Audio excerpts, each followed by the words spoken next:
or something like that. You don't need to do a daily check. Let me quickly show you. Right. So you once you get the time you want to, let me just show you.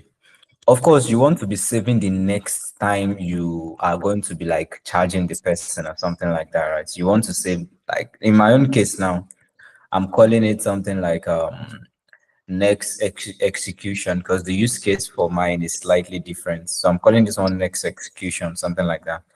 So this is more like the Okay. next thing I'm going to be Okay. charging the person, right? Then the first line of action I have is I made accounts for a case where my system, like I made an update to the server. Definitely every schedule I've previously added would be cleared off, so I would have to restart them, right?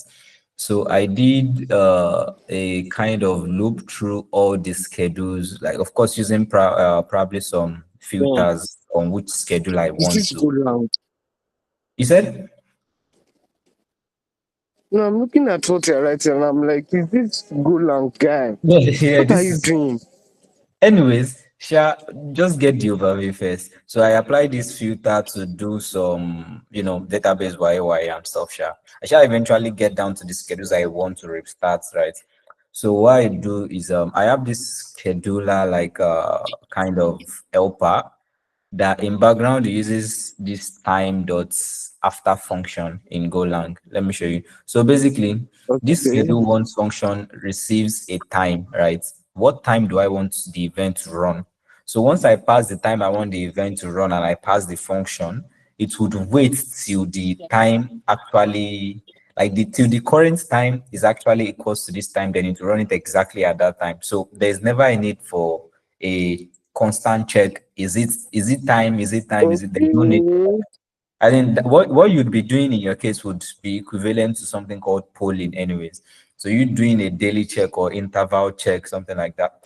Yes. So if you look at what is in Yes. this place now, you see there is time dot after func. Like this after func basically is going to wait to this So, specific duration, then it will run that function. But the nice part about this is this until function, right, is basically saying the time we want to run the function minus the current time. So let's say we want to run the function at 5 o'clock, right? And let me say we want to run the function at 7 o'clock, right? And the current time now is 5 o'clock. That's a difference of 2 hours. So this is just going to say delay this function until 2 hours and run it. That's basically what this block is going to do. You get the function is very, very simple and it makes a lot of sense. makes sense. So what about like fail proof or what? Like in a case whereby like the time was exceeded or something like that, or Yeah, probably the yeah, server was shut down at that time. yeah, yeah. The part that would make accounts, right, that would let me say that would account for, let me say, schedules that were supposed to have fired as at the time the server was down, right? The filter applied in this case, where is it? The filter applies to fetch the stuffs from my database would actually account for that. Although there's still there's still a very, very, very tight edge case, I imagine, right?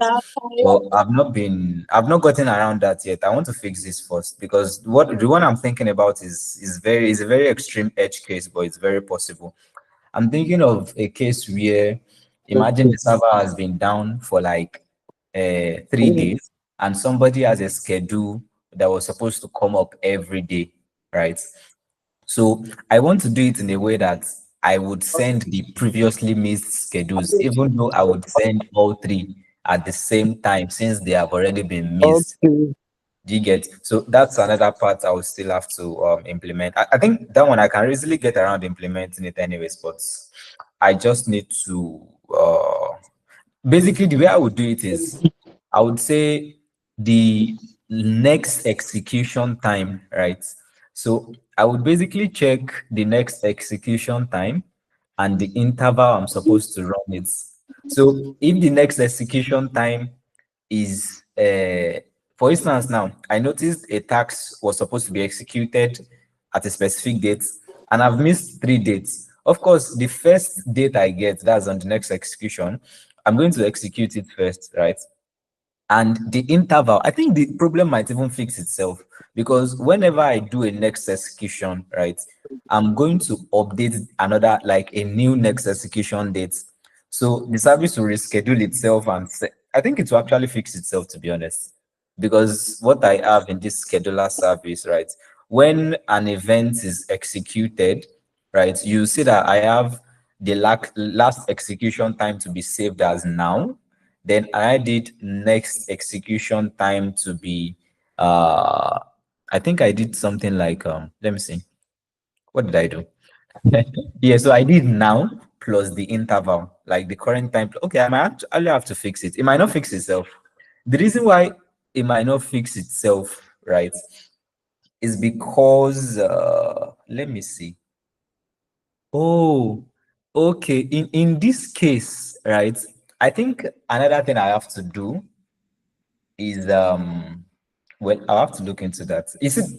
You understand the edge case I'm now arriving at, right? I mean, I wasn't thinking about it earlier, but now that I think about it, me thinking it might fix itself might not really fix it. So I might have to just fix it.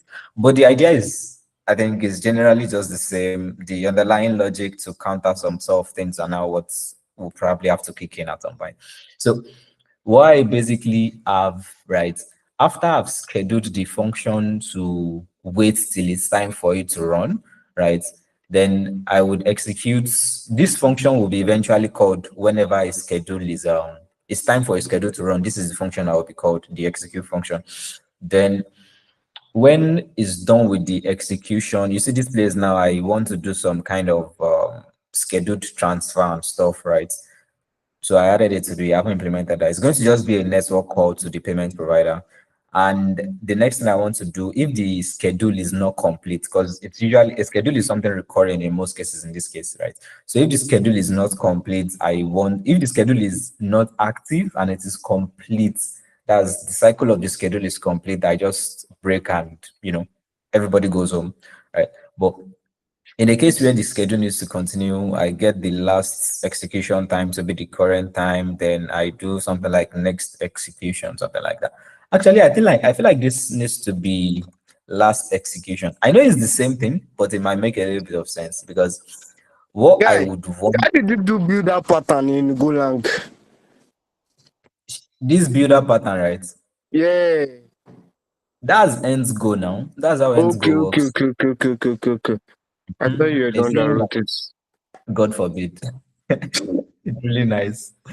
So basically, I get last execution and next execution dates, then I update it in the database and I save the status. Of course, I want to still keep the status of the schedule as running, because the default status is I do. This is just more like a sanity kind of update, because, well, the schedule should most likely be running if it's running anyways, Running. but this is just a sanity update, which is still necessary in a way, right? So automatically, when this is done, right, I'm going to, this was what I was supposed to, I was working on in here, right? So I'm going to use this schedule once function again inside this block. After I've done this update, right, I'm going to do this schedule once thing again in this case. Do you get, Hmm. like, in this block here? So what's Okay. the payload I'm supposed to, no, I'm not supposed to call execute in this case. Anyways, in this case, right, I'm just supposed to what was I supposed to do in this case? Sure, I think I know what I would do anyway. So I'm going to just spin up a Go routine to run this execute function when it is time for it to be run again, something like that. You get the gist, right? I get the So gist for sure. Like, if you told someone they go to you, uh, so that's basically what I was trying to work on before, like, I it's realized that. interesting and beautiful. Yeah, the more I like work on it, the more interesting things I find, the more interesting things I actually want to do. It gets, Like, I really like I it. love what is going on here already. Wow, like, You know, when I asked the question on my Twitter page, most people probably be thinking it's like the, if you were building, let me say, a subscription service that you were just going to be charging the user like every 30 days or something.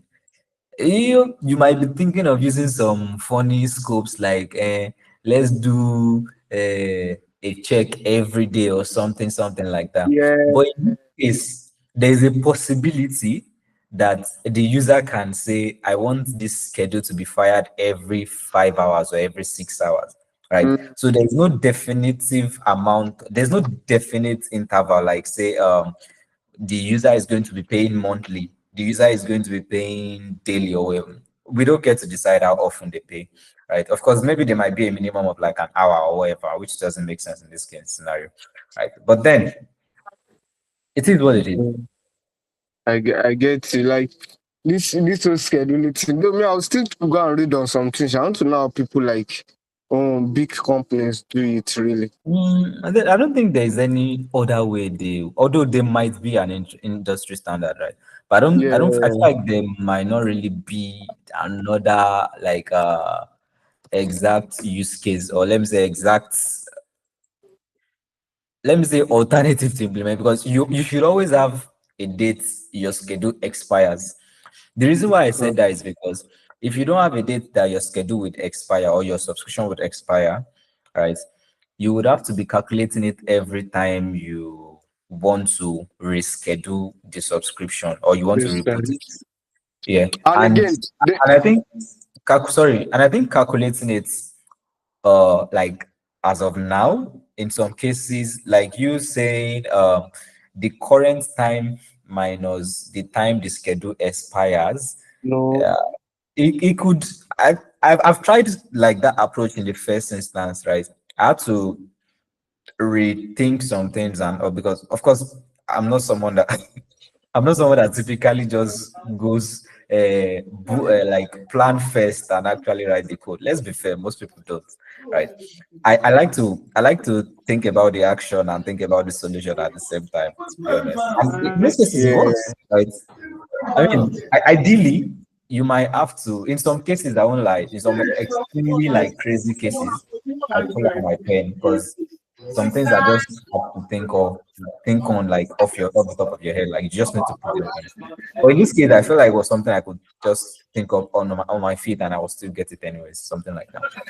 and there's one other method for schedule for subscription service that I love, which Mm, SendGrid does. So no matter the day you subscribe for this stuff, it will mm. always resets on the first of every month. So there's nothing like, oh, it's after 30 days. When you start like doing Okay. 30 days from when things can really get messy. So That they would just basically normalize you to always start from the beginning of the month. Exactly. So if you Mm, subscribe on, they'll calculate the amount you're supposed that you need to spend from that. Let's say mm. like on the 19th of every month to the Yeah. first of every month. So that's the Yeah, amount you're maybe going to pay. per hour or If you, something in some cases, or yeah, per so you get to. transaction. Yeah. I like that kind of like scheduling stuff. Mm, Than mm. all I these. guess the only part of that is helpful that I actually agree with is that you would keep your users sane. They don't have to think about, is my subscription expiring on the 24th or Yeah, on the 18th or something. that's actually very, Yeah, that's the part me I very. like. But to be honest, on the technical side, there is really no advantage. Are you sure? Yes, there is really no advantage. The only get this right. The advantage that might be there would be um you want to make sure all your users have the same schedule eventually, right?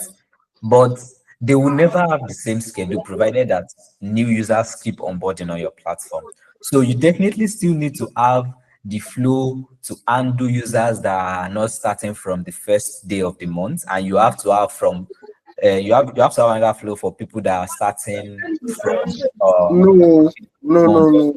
dates. Look at it. You just need like a service to like to like reset all Yeah, active subscriptions. it's not going to get this now. Someone you currently have 10 users on your platform. Their payment cycle starts from the first day of the month. If another person Yes. joins the schedule tomorrow, the platform tomorrow, now you have 10 people with normal schedule and you have someone starting from the middle of the month. No, no, no. That's where When I'm you're putting on it. board, They don't no, have global I get schedule. you. I'm just abstracting here.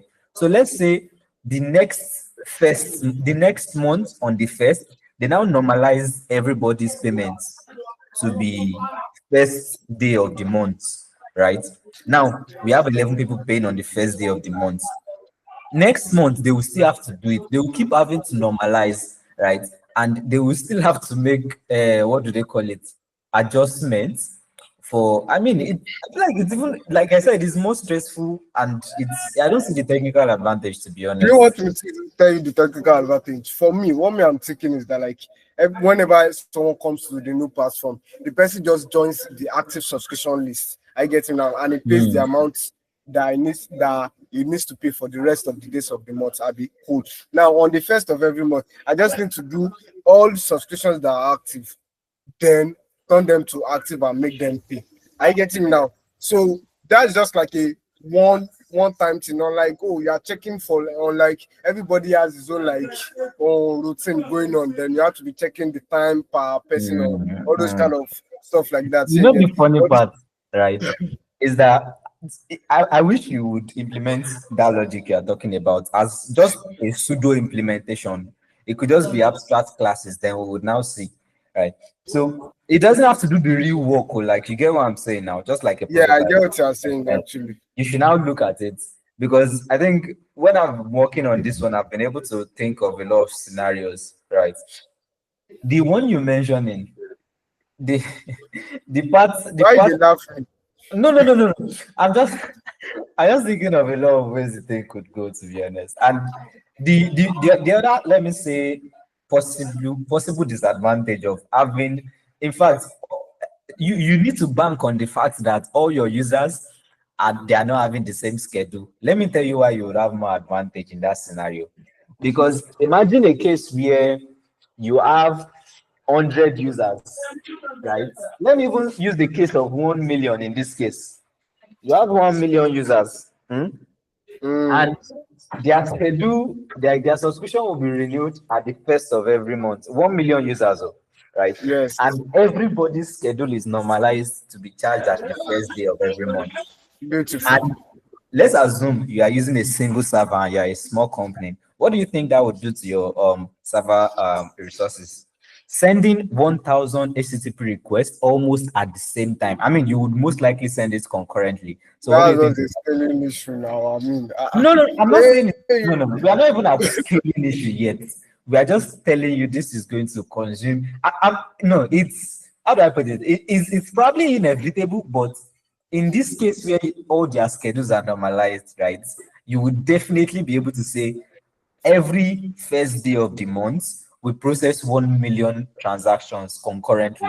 And in most, when you normalize it, you most likely normalize them to use the same time as well. Not like you're saying somebody should, some people should pay at 12:30, some people should pay at 1 p.m., some people should pay at, well, you definitely wouldn't be doing that. You most likely want to say at 0 hours, 0 minutes, everybody is free. That would like tear down most. no, In that won't be like a deadline. No, it will not be like same time. Oh. It will just be like all subscriptions must be made Then you are before cheating your 11 p.m. users already. Do you know why? If you are building a cloud platform and they were charging hourly, do you think that is going to be fair if you don't charge them exactly when their subscription is No, due or something? it's not exactly. It's, you know, most subscriptions are like daily kind of thing. Look at it now. Now Mm. I have all my subscriptions are scheduled to like restart on the first day of Mm. every month. Now anybody that does not subscribe before 11 p.m., the system automatically moves them to the next day. And when they want to pay in the next day, they will pay for the remaining number of days. I Mm, get mm. me. I guess Say that makes sense, right? But I'm just trying to tell you. I mean, it's a fixable problem the way you mentioned it. I'm not saying the logic will not work, oh, right? We are looking at the, let me say, there are more cons to it than pros, right? That's what I'm just trying to say. Because on the technical side, at least, on the user side, that is the most sane approach. A user would love that. But on the technical side, I'm just saying there is really no advantage to doing that. I And will go. maybe if you look at the technical advantage as you yourself, you'll be able to have your sanity as saying, so my users, I know they always pay at the first day of the month, something like that. Maybe if you want that sanity, but to be honest, I don't think, like, the reason why I even think them paying at different time is a blessing is because your server wouldn't be exactly overloaded at the first day of the month. I mean, people will pay on the first, people will pay on the third, people will pay like their, let me say, their payments are like distributed across the month. They don't pay at the same time, right? Do you get? Yeah. So the load I'm expecting at intervals will be minimal. You get, and this I'm looking at it from a perspective of, for instance, now if I was running a kind of service and people have to pay on that kind of thing, I wouldn't normalize them to pay from the beginning of every month because because every month I would have to probably always prepare to scale my services at like maybe 25th or 28th of the month just to prepare. Then at the end, I can maybe scale it down when they all pick something like that. Because it's going to be a lot of load. But me, I don't still see an issue with scaling, because there are some auto scaling things you can use these days. Definitely, you can auto scale, right? But you can, I mean, whether you auto scale or manually scale doesn't matter. The fact that there is one option that can potentially let you to not bother about scaling your resources, and there is another one that will most likely let you like demand that you scale your resources. I mean, the most logical one for me is to go for the one that most likely require me not to scale my resources. Nobody likes spending money, even big companies. So, Sure. mm. Well, I will still say, Sha, the best subscription system is still the best. Is still a credit system whereby people use units like our meter. Our Oh, okay, that, okay. Like that's instead of like the charging per best. hour, Abi. Yeah, instead of like charging, mostly it's per day we charge, you get. But instead of that, Mm, the best is still like a credit system where people just buy units. I get you I- now because mm.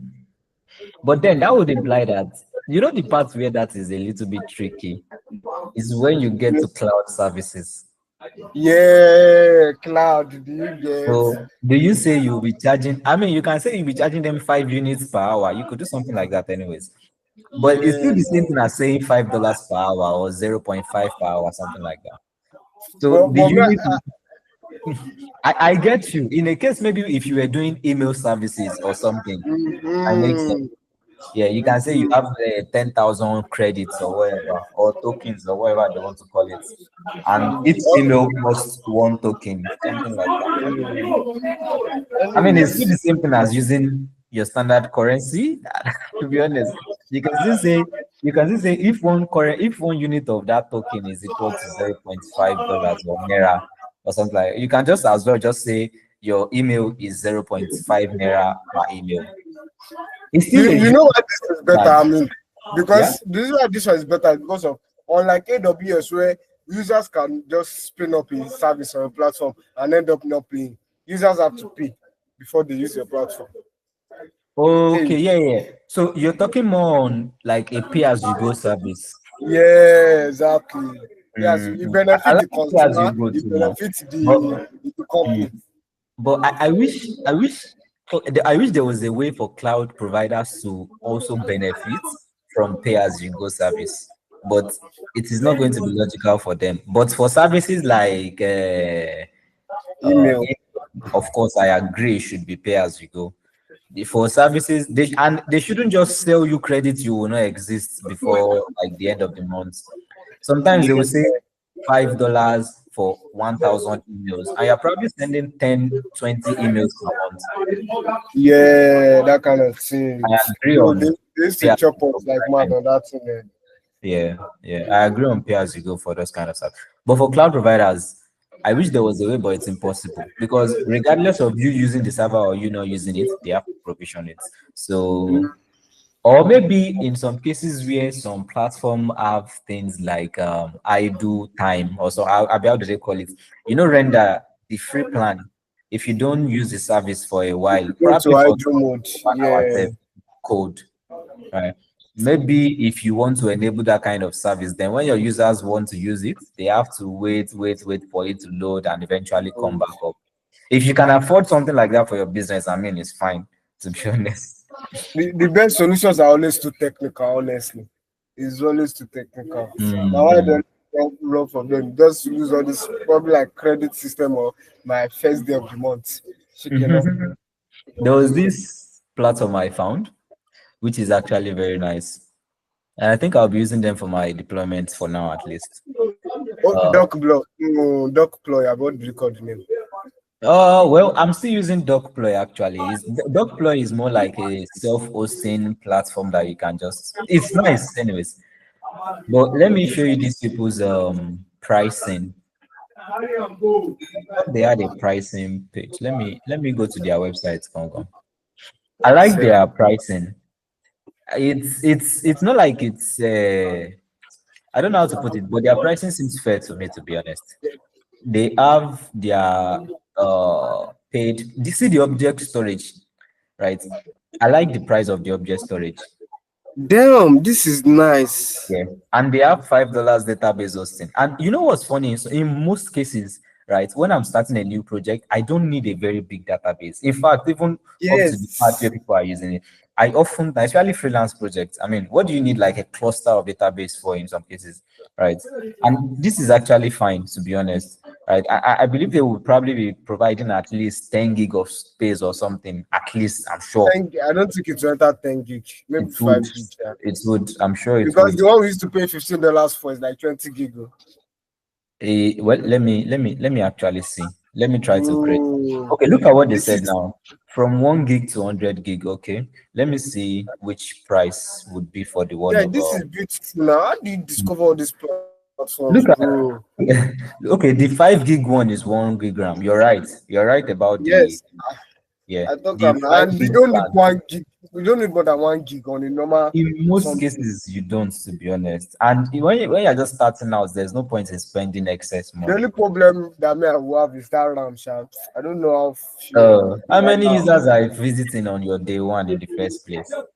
they, So. honestly, like 500 users can even break this. Oh, But 0.5. where do you have the 500 years? I mean, it's better. I'm not a fan of let me say scaling ahead. I prefer to scale on demand, which is the most logical one to me because I don't have money to blow, right? I can't work under pressure.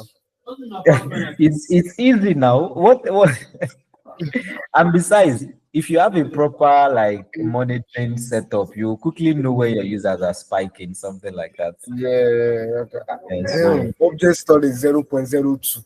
I love that plan so much. Like No, no, no, and no. No, me, I'll but still be using AWS sha, because AWS is still free.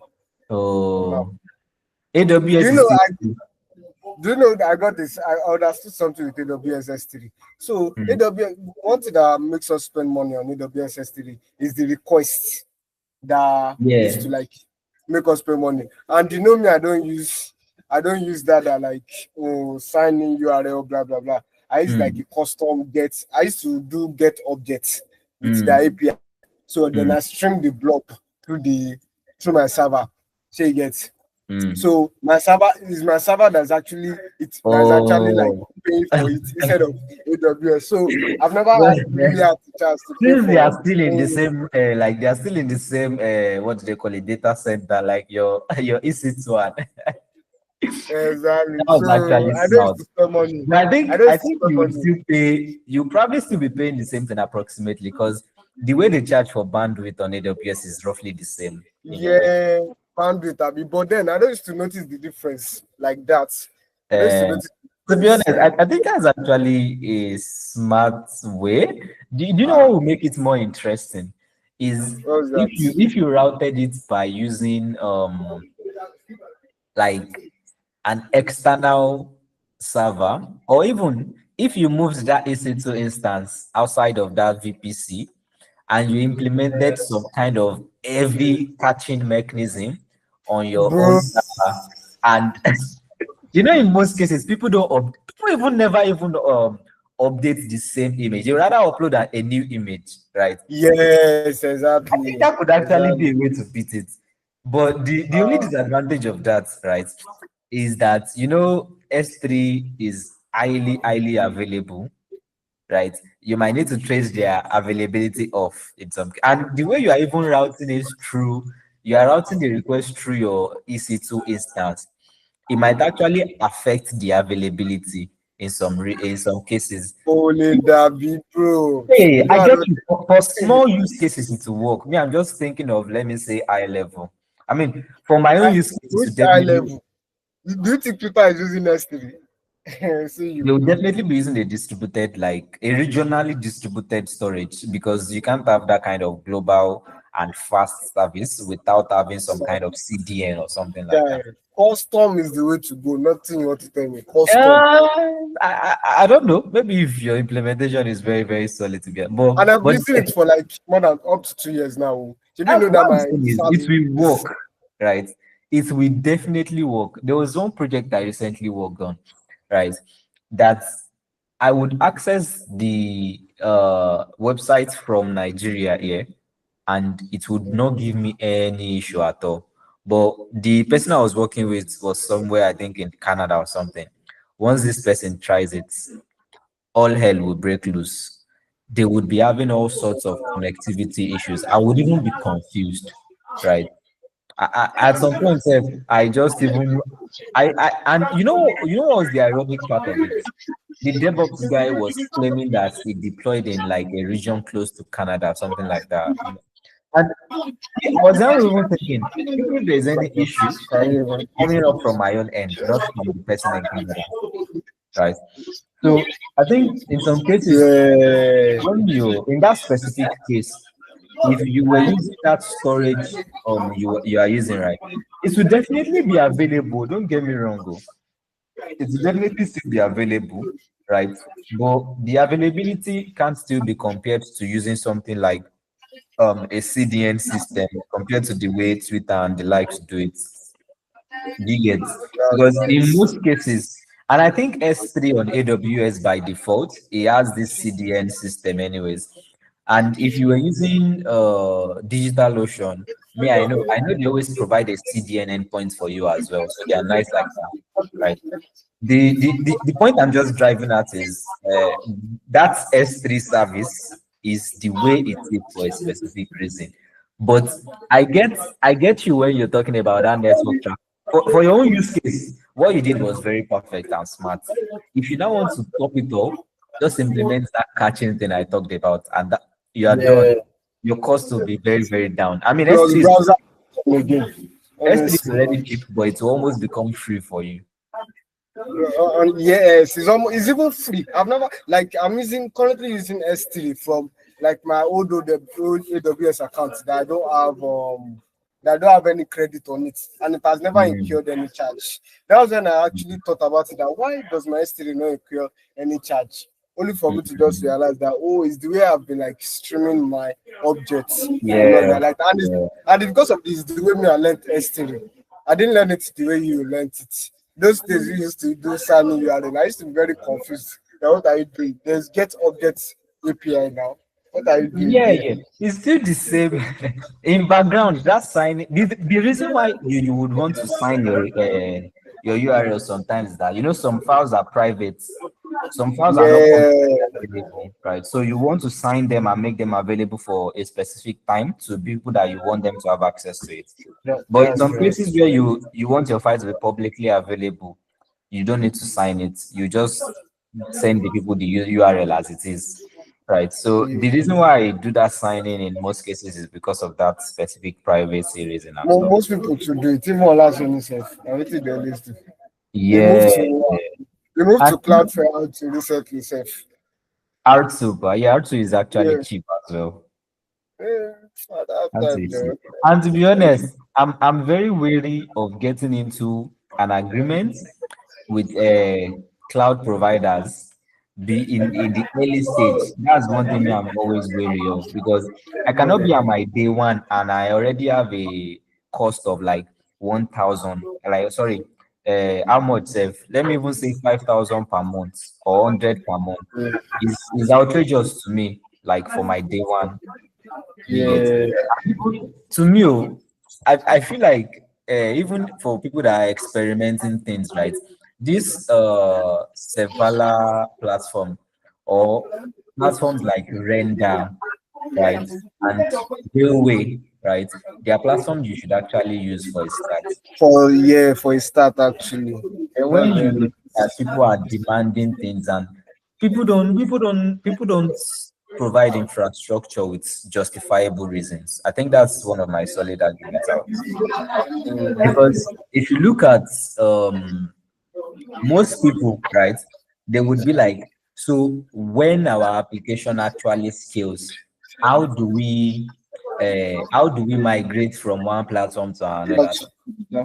I'm like, it's absurd to me because if your application is going to demand that level of skill where you have to have AWS, then you definitely have people that are expert at using AWS. Then these people definitely have the expertise at migrating databases. So what exactly is the problem? Human problem.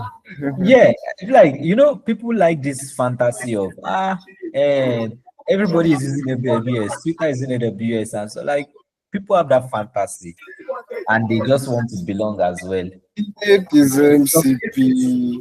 You would definitely be fine with a $5 per month server, like in some cases. Like for stats, you'll be Mhm. fine.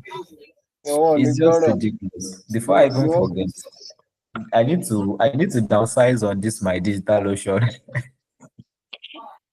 because we've actually been streaming this, by the way. I will downsize this. Yes, I'm aware. Yeah, I'll downsize this later, anyways. Let's just get You want to to. you want to stream your digital or something. And there's really nothing that's it's just my own private resources, anyways. Okay.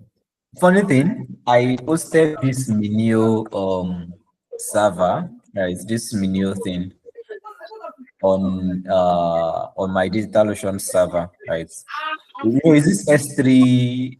How do they even how do they S3 overview? This is not one. Like they have this I don't know if you know Minio, by the way. I do not like. I'm It's looking like at it. I'm like, did you build it? self-hosted object storage. You can host it yourself, like a self-hostable object storage that is S3 compatible. Okay. Kind Yeah. of like this local stack we're using. I mean. Yeah, but this is specifically for S3, right? It's basically object storage and is S3 compatible, and it works for yeah, they have S3 compatibility, blah blah blah. And you can self-host yourself. That's just it. I think there are a lot of other alternatives like this out there, but it was just this one. I don't even remember how I found this, but I found this somewhere. Yeah. Honestly, I mean, this is like one part that I really like used to be wild about you knowing tools. Like, how? Bro, you just have to write our Like, normal JavaScript. let me show you the secret, right? I feel like most of the things I found out, they are from github.com, like my GitHub homepage exactly. And in some cases, I even choose the route of there's always somewhere they write it here that they be like explore or something. When you scroll to the last part or something, they shall show you more. So when I see people working on projects, right, I probably scroll through. For instance, now if I saw this blank project, I could be like, okay, let me check. Then I will check through, maybe I'll just be looking through randomly and I could just stumble on the Docker Compose file. And in most cases, I usually find something new from other people's configuration. Like when I just check through like this, I just do find out some things that are interesting. I think it was from this GitHub page I found out about TypeSense as well. Right. I've known TypeSense for a while now. I've not used it for Instead of your mates doing social media, scrolling through Twitter, you open GitHub and we read the code. sadly, that's right. And I think there was one time too I was looking for one virtual monitor setup as well. That was when I stumbled on this better display thing as well. And it's very, very nice. I love it. It will make it look like you have multiple monitors, especially I use this most times when when I don't have lights in my apartment and stuff. And I need to like use a different screen for things. So it's actually very handy to have if you like stream things and you don't have money to have solar and use your other desktop. Anyways, so that's how I found out about this one. I think in most cases I just found out new things about checking other people's projects, to be honest. In most cases. Because what That's the what heck? that's what I do. And sometimes people that are working on freelance projects with me, but they would be working on maybe some open source projects on the time they're supposed to be working for me. This is where I catch it. If you make a change now, let me see.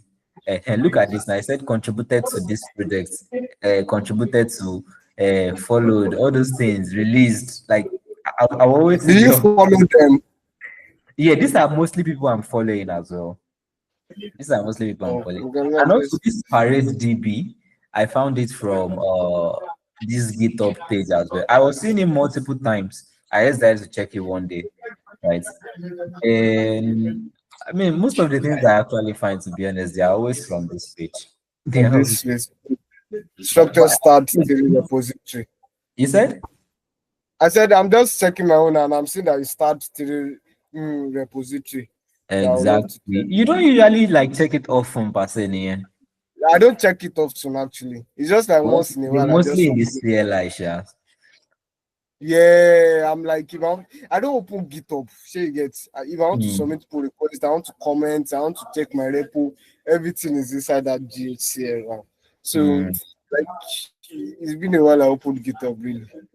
They Oh. changed the interface one time. So did you notice that graph Oh, guy? I'm tired of to be honest, they will just change it sometimes. I will not even like I won't be phased or surprised or anything, to be honest. Now I used to They come and have check it because I like comparing these our total contributions to your own.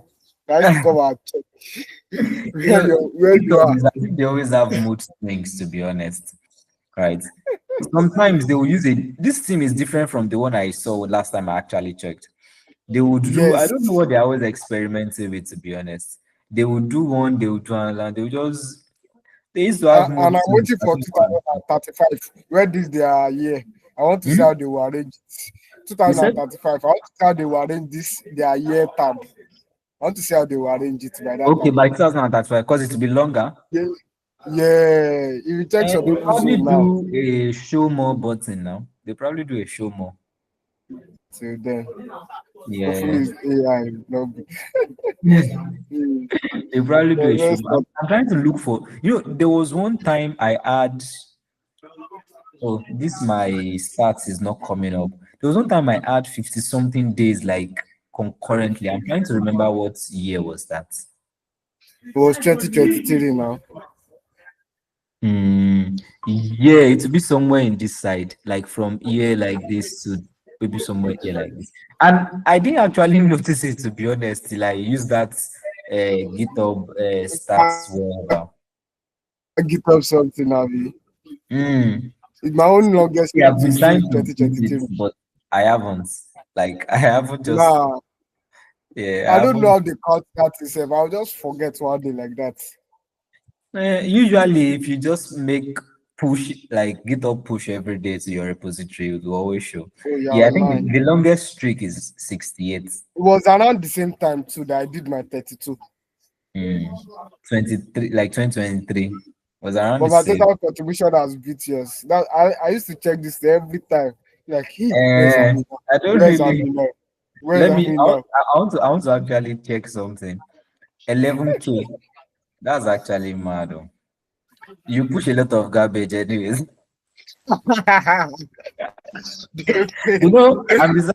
And besides, your Java code would most likely add up to it because I mean, you would write more codes in Java and stuff, and the other Yeah. yeah. I mean, it's sometimes too, but that's why I don't always judge with this thing. What I always just see by your GitHub graph is that you are actively working. That is the only thing I see. It's not like you are heavily working, you are doing something quality. It does not necessarily mean you are doing something quality, but it means you are working. This Amina, you have pride though. You are not doing something quality. No, I was just messing with you, man. Nah, nah, nah. I was just That messing with I get now, sure. you. 11,000, there you can. Before the end of this year, 30,000. I don't know if like it updates in real time, but let me push this repo I have locally to see. Yeah. I want to update this Java project on my pinned repo. It's not the latest something.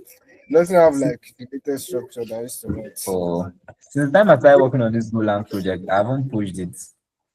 For real, yeah, Yeah, mind I you. mean, I was just saying I will push it when I do this. I'll push it when I do, and I was just like enjoying the whole vibe, and I was just working on it and stuff. I work on my PC like as if it will spoil before I come back. I used to do that too. And it's not showing in real time, anyways. But I don't expect them to actually update it in real time. To be honest, 9,944 cramped. that was what was there before. Now, We'll be back in the you know, night. one thing that is funny about this GV project is that it is claiming that it's a JavaScript project, but if you check JavaScript right, is good like yes, and this is probably the most inaccurate language. Let me say percentage I've seen they on. are not inaccurate though. It might be something that like on JavaScript file like that. Let me show you. Let me show you the JavaScript files I have here. I have one called HTML. How many lines? How many lines is it?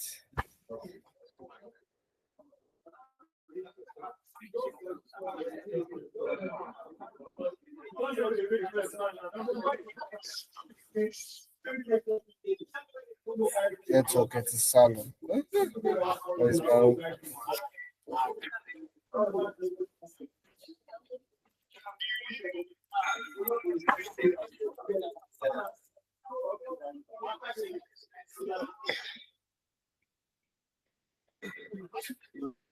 to update this?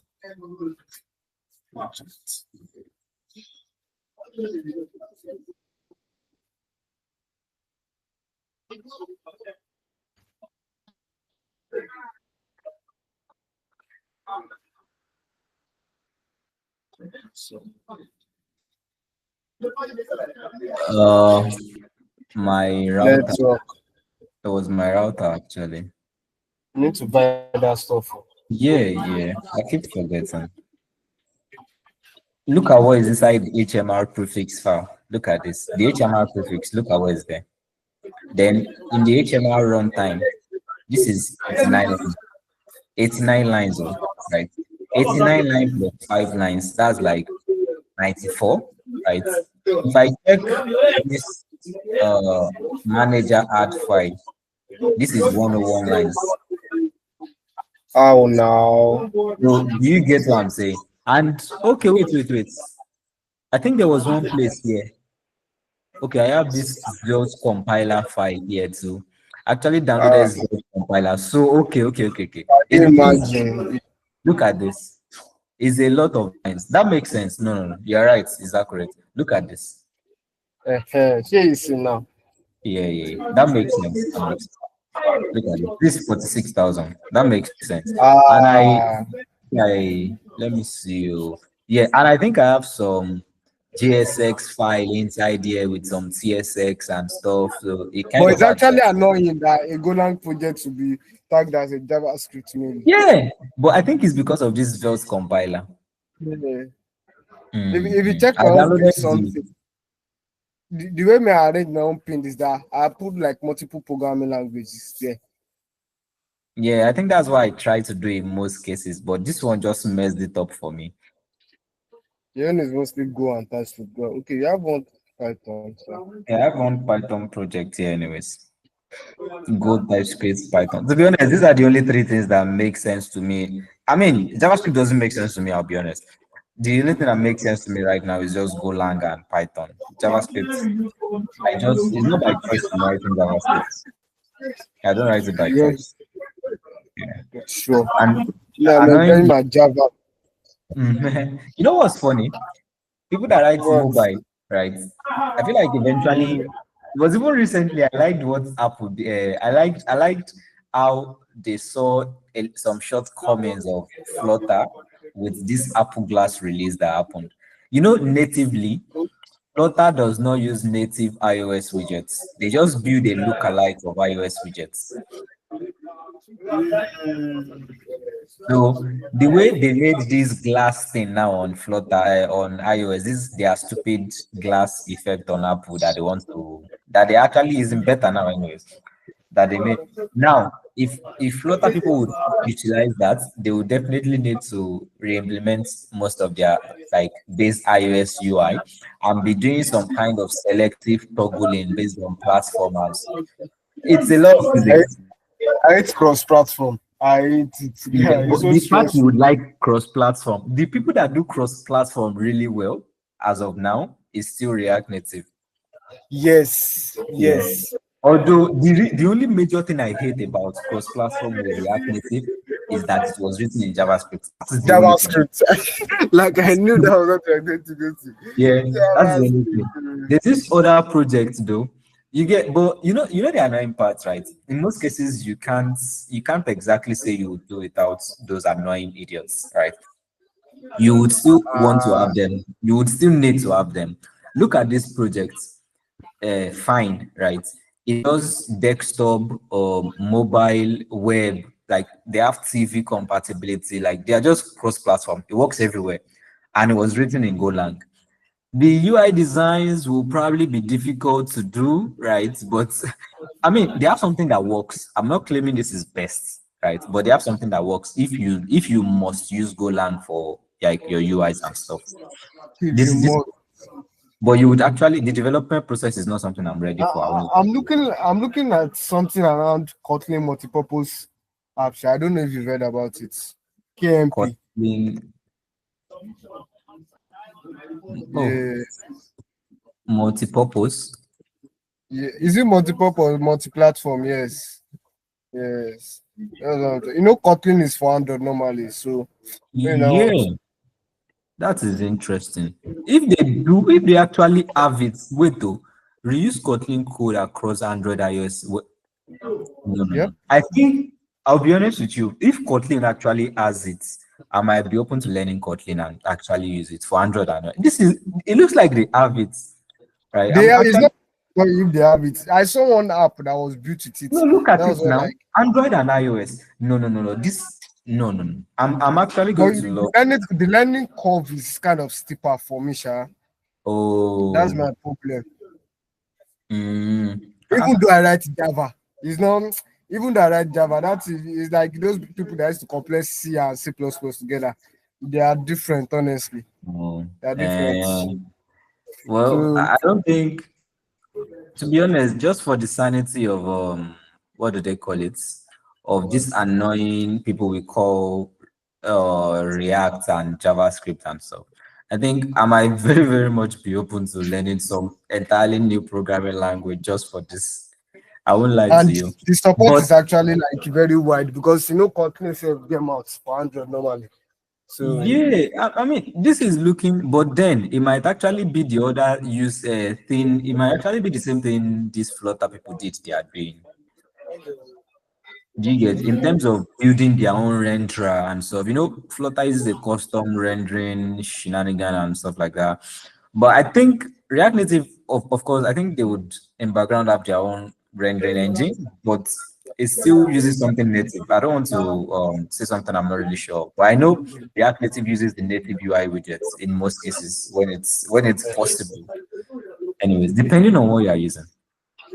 Oh, UI is messed the, up. just this one, I tried just even playing around, bro. Like the whole learning curve. Oh, you know what's funny? Kotlin is actually in a way, Kotlin is a very like it's looking like a very cool language, right?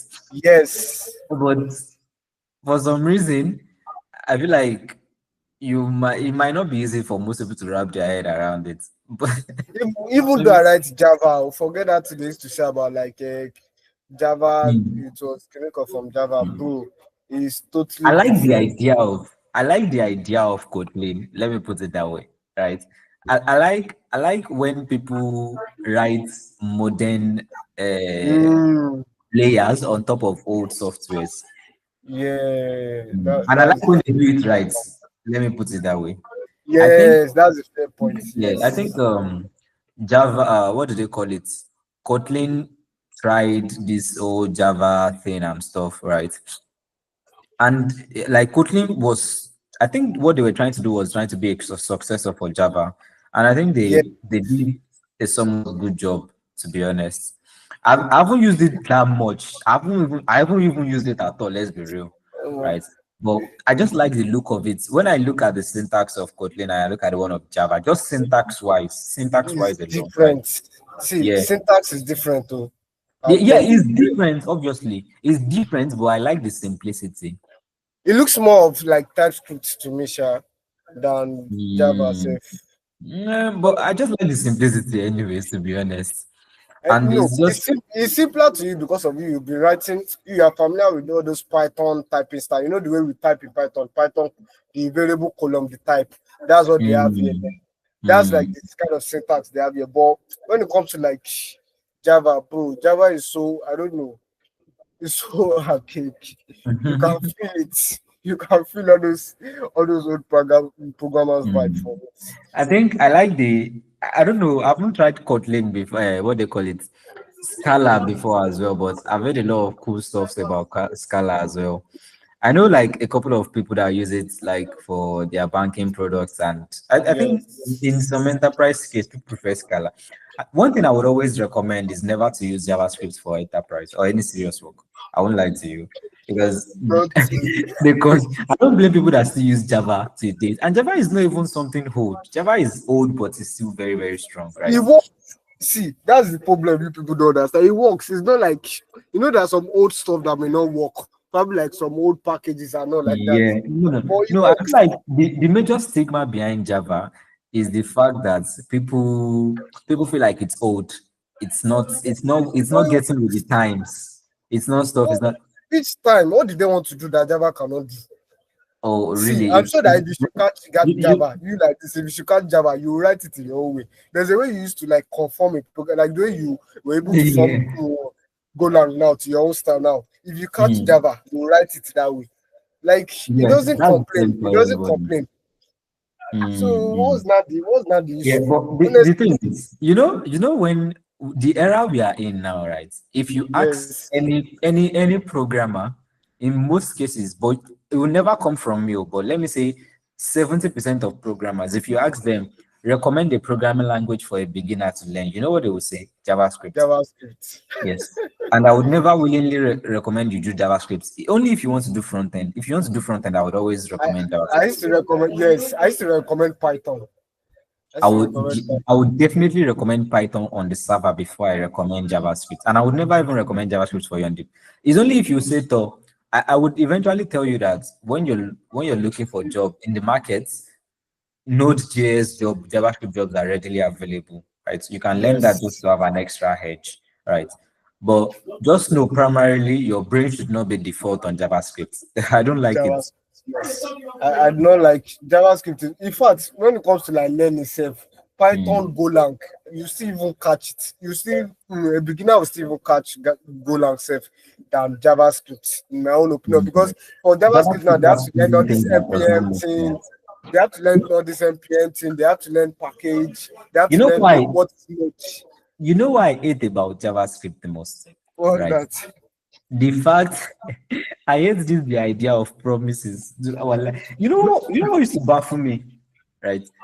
Most languages like Golang, let me simply say, Golang can definitely survive on its own without the whole promise shenanigan. And Promise, yeah. I don't actually let me see Java async. Java has a sync. Yeah, I No, know do they they have, no they, do they have a sync? I'm not sure. no, I It's think they Spring will. Boot that has a sync. Hey, they don't wait though. They don't have a sync by default and stuff, right? Yes, it's Spring Boot that has a sync, not Oh, Java. okay. To be honest, that Spring Boot is like another devil on its own. You know why? Spring Boot, bro. Is honestly that thing can be Mm. called a programming language. You Yeah, can never expect. people often tag it as that. That's why people always like stress the fact that if you're learning Spring Boot, just know Java first because Spring Boot Like, can just make you think Java is what it isn't. I bro, hear that. bro, like as a Spring Boot developer, I can categorically say that I don't know Java, honestly. Like Java is another school, Spring Boot is another school. No, no, forget. Mm, mm. You Spring know what Boot. was funny? I saw one weird. I think I've shown you before. I saw one weird Spring Boot Python project. I was like, what are you guys trying to achieve, to be honest? Like, Spare me, please. What is it this? it's not it felt like a very big abomination. But I feel like they'll probably have their reasons. I don't want to know why, but they'll probably have their reasons for doing They it. can Just actually giant, look at this. Look at this. bro. They have like an Let me entire documentation for it. Look at this. Oh, they have AOP self. Ah, Mm. no, no. It I'm sure was yeah, I saw you it. like the idea of AOP in Python, in Java, in You Spring Boot said rather. You like the idea of AOP in Python, in Spring Boot. aspect-oriented programming. Yes, I don't really know much about it. Let me see. bro. When I discovered this thing, I think I first saw it from you, and then I started doing it. I saw What it is it in, exactly? you know, that custom annotations. Basically, what custom annotations do, sha. So That's more what like it. decorators. Yeah, So but that's you what know, AOP is. It's yes. more than that, anyways. But let me see. I'm not sure it's more than that. It's like custom decorators now. It's Uh, custom. okay, so if you do something like this now, I'm trying to understand. I like that I like that Java has decorators too, actually. Then there's one part that there's one thing I used to use it for mainly. So let's say like for my UUID field now, for my ID field Mm. now. So I created, I told you that I wrote a custom UUID 7 generator that generates UUID from all those parts, all those components. I built it from scratch. I get to now Yeah. with bytes and everything. So then I'm not adding it to the key, to my primary ID key and Mm. saving it. So normally you want to do equals to in other program languages, I have a but the way question, sir. Java, Why is it like a necessity to do java.com yes, dot blog? So if you just do show them dot blog, it wouldn't work. yes, something like that. Yes, It wouldn't actually work. it will work. It will No, work. you guys are messing. It's a But thing why? with this there. It will I work. feel bad for you guys. It's the way you create too many files for me. Like you cannot, the way we used to do some kind of cook line, something that just do data. Hold up, you declare Yeah, your interface on that line, bro. yeah. They don't do good for you. Yeah, it's very annoying. You have to create a DTO for every damn thing. And that I like method that you don't idea. teach Though. me. I like it. I like it. So this data annotation is for what exactly? So Java, yeah, in Yeah. Java, to set a field, normally in other program languages, you just do comment detail dot content is equals to the field. Abi. No, Mm. you need to create a setter. That's a function that Okay, is so you this create a data would just act as an helper function to do set content. yes, so it will just generate all those functions for you automatically. So it Then has setters the and everything. so this I actually like this. So this has I don't know what they call it, but it's giving this vibe of the way TypeScript does in-flight type generation, something like that. Yeah, I don't know the word for it, but something like that. I think I get you to some Yeah, extent. yeah. Like it's not like the types are available in your project. The way Redux Toolkit does it, something like that. I've never used reverse in my Yeah, I've life. never used this, but I hear of how they do their But shenanigans. but this is not that's not the way I write my Java code now. If you see my Java code now, it has gotten way more than this. Let me go at Really? this one. Let me go at it one Imagine this how one. many things you imported just because. Yeah, this one thing about Java, oh, bro. Your No, input fit full like one line. it's clean though. Were you the one that separated it, or the formatter automatically does this? The formatter, there's a default formatter that automatically sort imports. Like you don't even sort it yourself, it will sort it for you. Like Mm, this Python one, I don't know. There's one Python formatter that I used to use. That yeah, used to black. sort, yeah, that used to sort imports for me.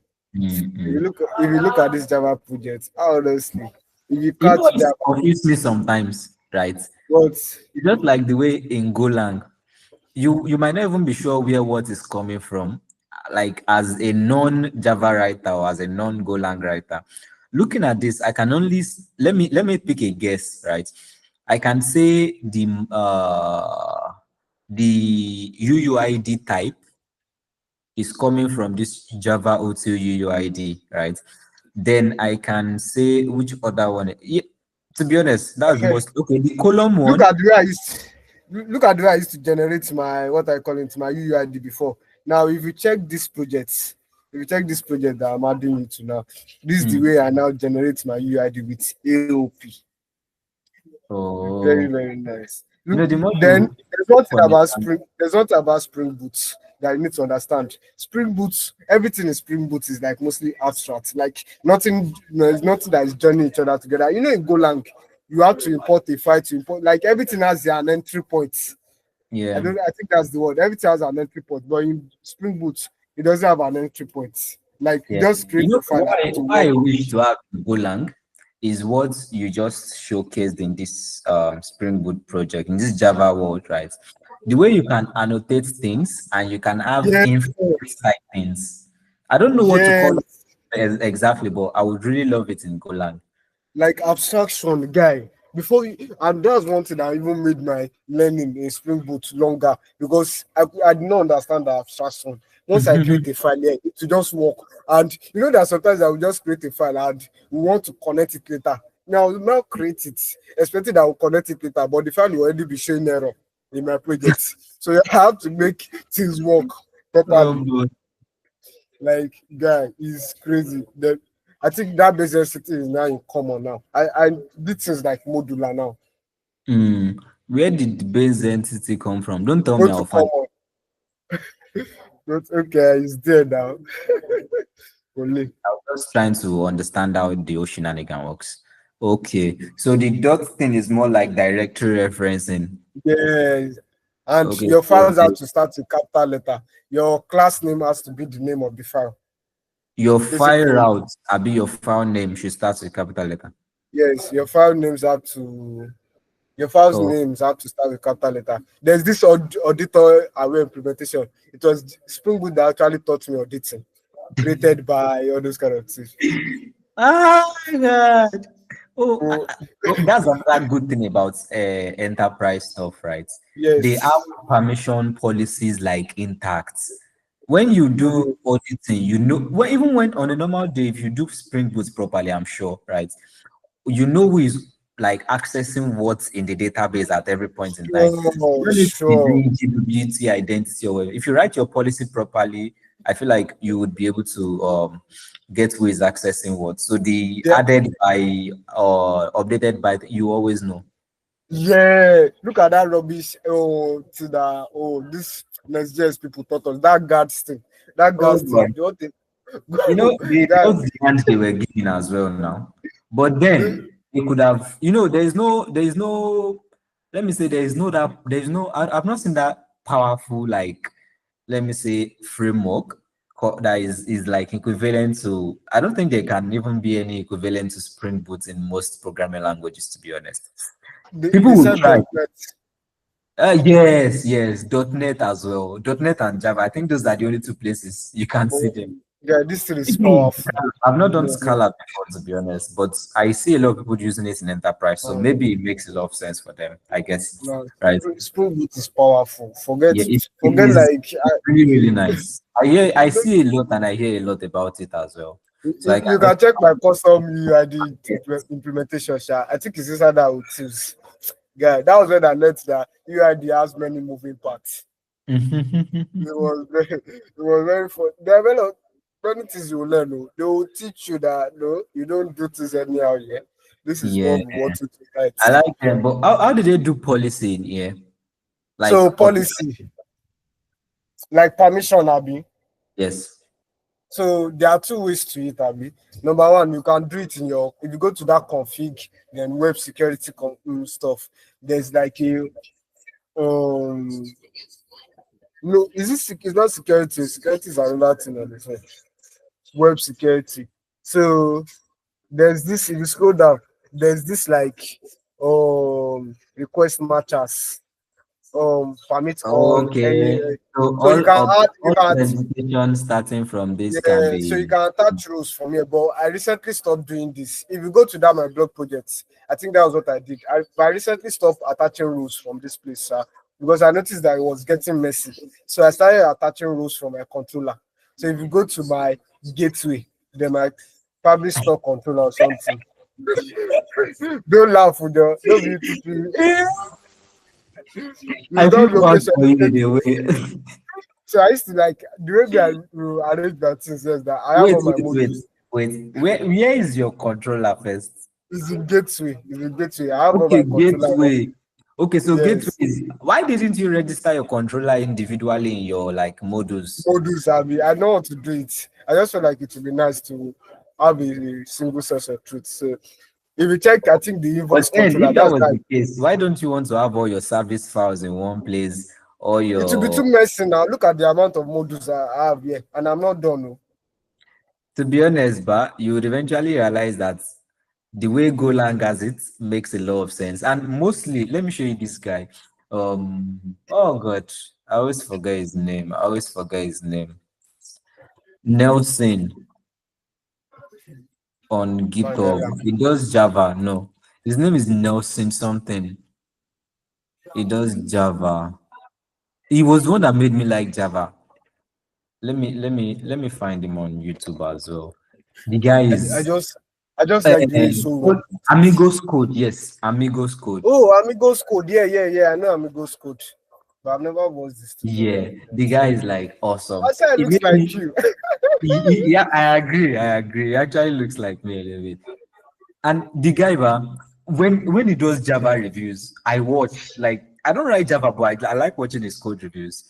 I like watching his code reviews. Let me see a place like a You know, project you he know, has. you were the one that taught me that you can do your thing and get away with it. Like no, there's no manual to it. So Mm-hmm. that's why I just did my own thing. That Yeah, I have there my isn't. controller. There isn't. But what I just said now, anyways, is more like a preferential thing. To be honest, it's more like a preferential thing, right? In most cases, me, I just prefer having I think I just prefer having it in I don't want to say module, but let me say feature like arrange, not feature like arrangement. Anyways, I Yeah, don't even know what what to put it. something featuring Java. You see that post project, it was like that. But I noticed that things were getting too messy. Even if I want to do Mm, something like authentication services slash authentication, then I put all service authentication service under that mm, alt folder. I will mm, still not like it because number one, mm, imagine I want to create a new project and I want to quickly like copy and paste. It's easier for me to just copy my location module and use mm. it than me just You copying are everything. you guys like inventing your own status codes a lot. I notice this among I don't want to stigmatize Java developers, but I No, notice no, this. no, no, no. This is one is my preference. So I was the one that created a builder that will accept a custom status code. So they even abuse that stuff. If you go to that But reverse code, why do you want this status code? I never know. I stopped it now. If that reverse controller is where I want you to try. But then you know what's funny is the fact that you're still using HTTP like status code. You will just be anyway, since you stopped it, we You know, can it's move because ahead. of this. It's because of the stuff that we used to do now. Email not verified. Email, there are not those kind of custom things so that front end can use it to Yeah, prompt yeah. the Then user. just use typed strings. Like you could just do something like you can now have a code instead of HTTP status. HTTP HTTP status status. is You more high mentioned that level. you like short names. Sha. Look at the way you are doing data dot set names, data dot kini. So this is the way you mostly assign things to your DTO. So that number could like auto generate it for you. Mm, mm. So inside that invoice controller, Sha, you see the way I do my permissions now. Permission So you stuff. can have permissions, you can have rules now. So you get so you can have Mm, permissions, you can have rules now. So what yeah. set So it is pre-authorized would be like before the person has access. yeah. So it's more cleaner this way than me doing it inside that web security config. Mm. Okay, so this post mapping would be okay. Post mapping, this post request, right? Yeah, exactly. Exactly. Okay, so post request on the invoice route, like okay, instead of saying invoice, like I get this Yeah, part now. I'm just looking at the request mapping thing. I get it now. instead of doing something like this, right? Since it is using like the root routes, there's no need to Yes, specify route. Yeah, just put it there. I think I get. Next.js to have something like this. Gee, Yeah, Next.js as that. sit out Yes. already. Jesus, I have to be somewhere right now. No stress, no stress. Let me quickly show you something. I have this project, steroid. I think I've shown you before. Yeah, you showed So me steroid before. I That works like continued fast it. API. Yeah, maybe I will see if I can continue it. It's not like it's giving this Spring Boot Next.js vibe, but I just generally like the idea of having controllers like this, having your method This makes section sense. So, and uh-uh. middleware this way like this. I just never finished it, and it's still going to act the same way your fast API functions are acting. No Uh-uh. other extra thing needed. It's just that you would Wow. not have to do all these weird registers. And look at this. I just liked the project, to be honest. And it's not like I'm building a custom HTTP server in background. It just works. Wow. I didn't even see this part of this steroid though. I know. Bro. Like I loved it so much, but I never just continued it to But finish you want to every. do WebSocket. No, no, no. Makes It will sense. still work the same way. Basically, it is still fast API, right? It's going to work the same way you do WebSocket endpoint registration, right? Okay, you're talking about the decorator. Well, I never did the Yeah. decorator for that, but you will most likely be able to apply the normal. There's definitely a workaround for it, but anyways, it's not something that, let me say, other people can really use immediately. Only crazy people. So I don't even know Yeah. why, to be honest. Why would you This would want makes to? sense. Yeah, Uh-uh. but Sha, I kind of liked it. Like I wanted to. I liked that Nest.js feeling. It's a very good. They have a very good API design. No doubt about that. But I feel like they just appear to be in the wrong environment, which is JavaScript. Actually, like I love the abstraction too when it comes to like let's just, but still Yeah. no, you still have to couple things together. Look at that my code. Shey you see how they import anything. Like once I just create that file like that, it works. It's only when I want to like use the object or everything. Like this controller is not attached to anything. It's not attached to anything. It's using I can something go like and create. file routing also, like file detection. Like it I detects all don't the. even think it uses file detection, guy. It does not use file detection because if I should put this controller now in, let's say, if I should put inverse controller in notification, any place it will work. I'm So telling you. provided you name it Provider controller. I annotate it. No, Okay, the provider I annotate. annotation. Okay, okay, Yes, okay, okay, okay. No, I actually like that. So that the was the similar abstraction is thing I did in crazy. these steroid projects now. That was a similar thing I Bro. did. Like I did although eventually I don't think I did anything like this, in this place now you have to do add controller and stuff like that. I think Yeah. there can actually be a way to configure this without having to. I Without, mean, if it's it's doable. possible, bro. Yeah, If it's it's doable. possible. And Mm. their repositories. No, Java will tell you that is a must. You must use your repositories here. Repositories is Mm. God, no. It's beautiful. I mean, it's beautiful. But tell that to JavaScript folks, they will tear you apart. They will tear you alive, Hey, man. Nibo, I don't JavaScript. think I don't even understand. it's just that the No, era we are every day now, I see right? plenty The things era to we are avoid. currently I in don't think about it. entertains all caliber Okay. of crazy people. 6:35. Let me quickly be going. Padà ṣe CBS wa o. Ẹjọ́ la fi We know later. bọ́ No. ìwọ. Oh, all right, now later.